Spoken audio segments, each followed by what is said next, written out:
청와대 김호란 방역관님 묻겠습니다. 저녁 6시 4인과 6인의 차이가 뭡니까?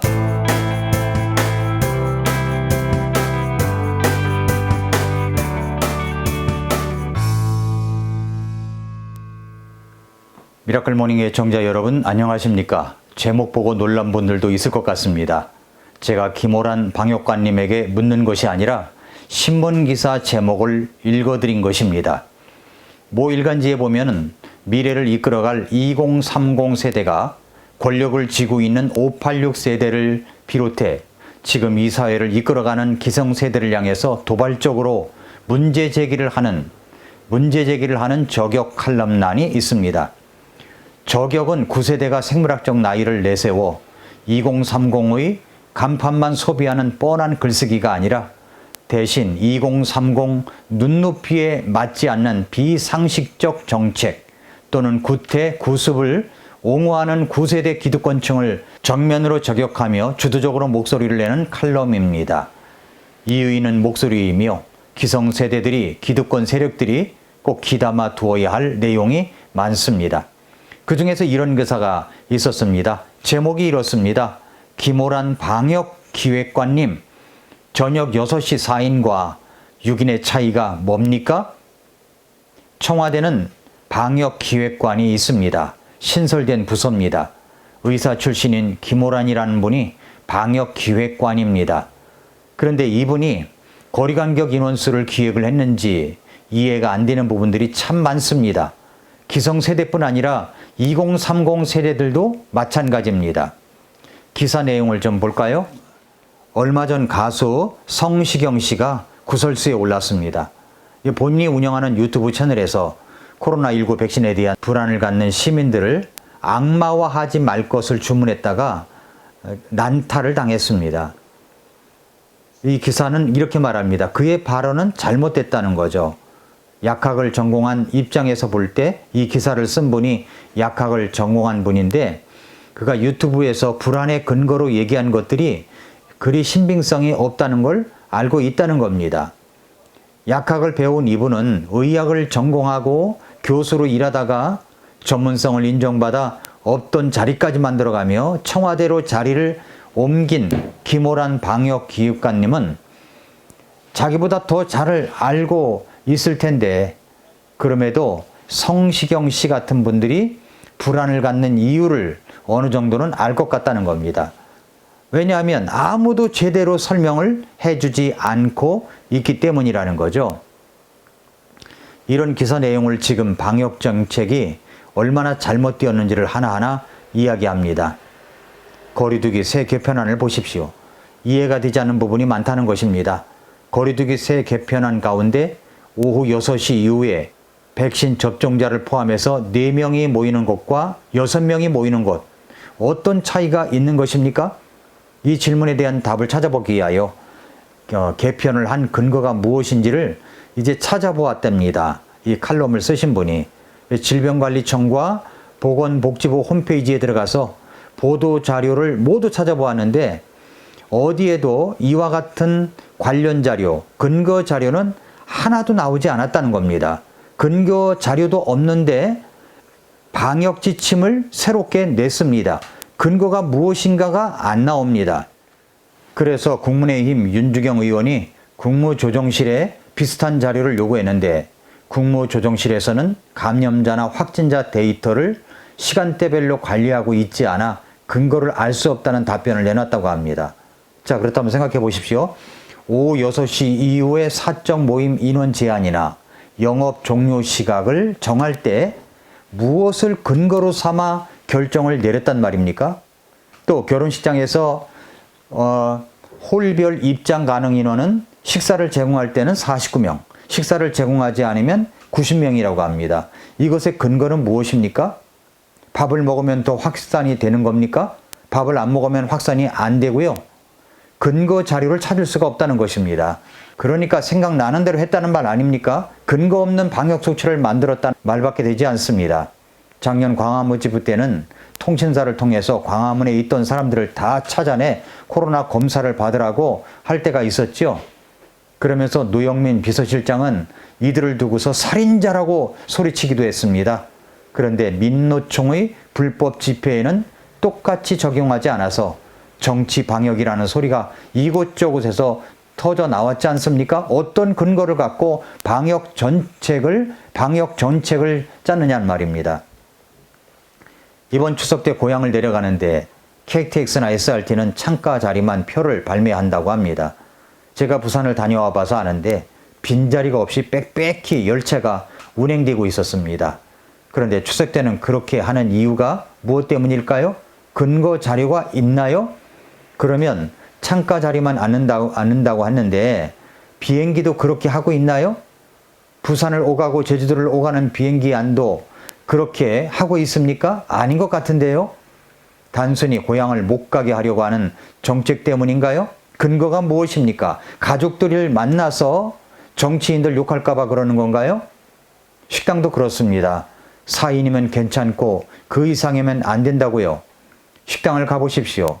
사람들이 3인, 4인이 빽빽히 앉아서 식사를 합니다. 지인끼리는 안 된다고요? 그렇다면 청와대 식당을 가보고 싶습니다. 지인들이 아니던가요? 서울시청 직원 식당은 어떻습니까? 정부 종합청사 식당은 어떻습니까?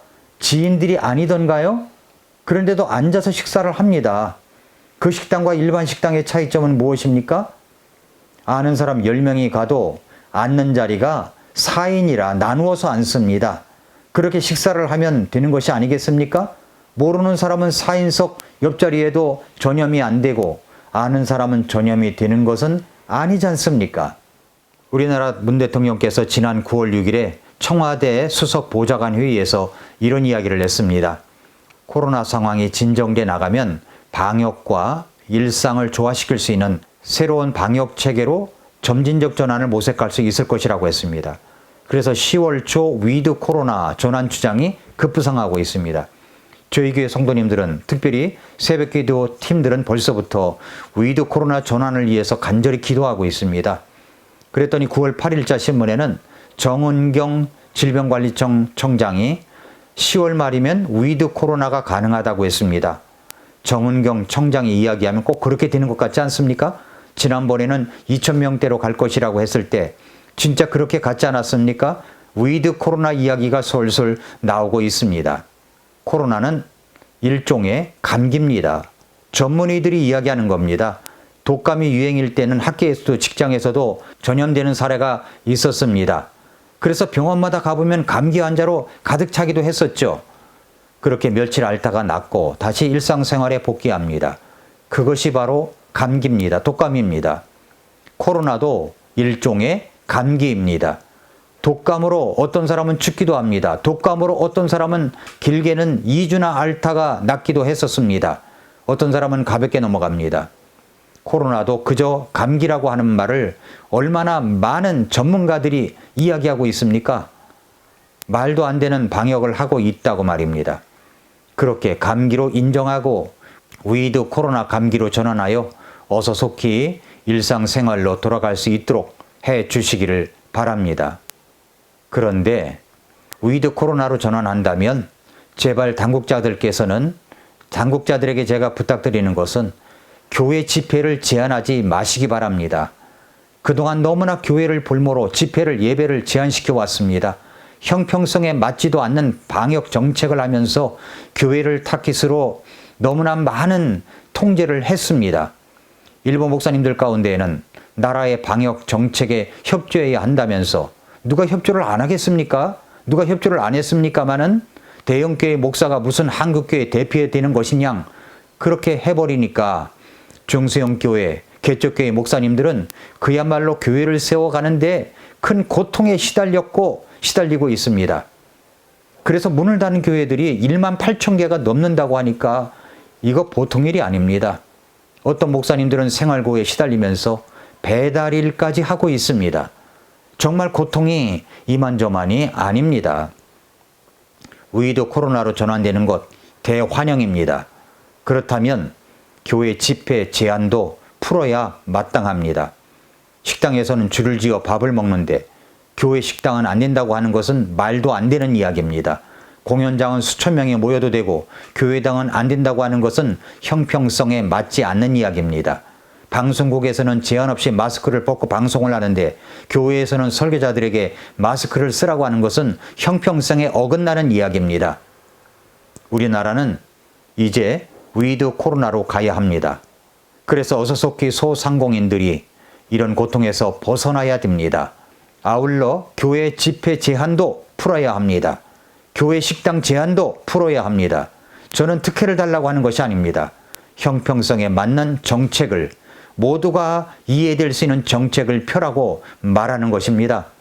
정책 기한자들의 고통을 이해합니다만 제발 형평성에 맞는 정책을 펴시기를 바랍니다.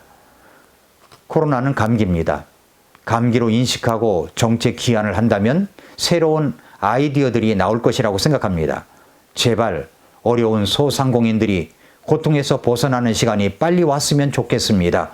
교회는 정말 성도들이 다칠까봐 방역에 최선을 다하고 있습니다. 이제 위드 코로나 시기에 교회 집회도 제한하지 말고 똑같이 형평성 있게 대해주시기를 바랍니다. 사랑하는 애청자 여러분, 이 나라를 위하여 기도해 주시고 함께 안전하고 건강한 여러분들이 되시기를 바랍니다. 위드 코로나가 될 수 있도록 기도해 주시고 나라가 방역 정책을 형평성 있게 할 수 있도록 기도해 주시고 또 이 정치인들이 자기들의 권력 유지를 위해서 정치 방역을 하지 말고 진짜 국민을 사랑하는 사람으로 방역 정책을 펼 수 있도록 기도해 주시기를 바랍니다. 성도님들 모두에게 최고의 백신은 영적 백신입니다. 하나님의 말씀과 성령님의 도우심으로 함께하는 생활이 최고의 백신입니다. 그리고 면역력을 위해서 운동하고 좋은 식사를 잘 하시고 잠도 잘 주무시고 영양제도 꼭 드시기를 권장합니다. 앞으로 강도가 센 바이러스가 대기하고 있습니다. 여기에 최고의 백신은 바로 면역력을 높이는 일입니다. 오늘도 미라클 모닝입니다.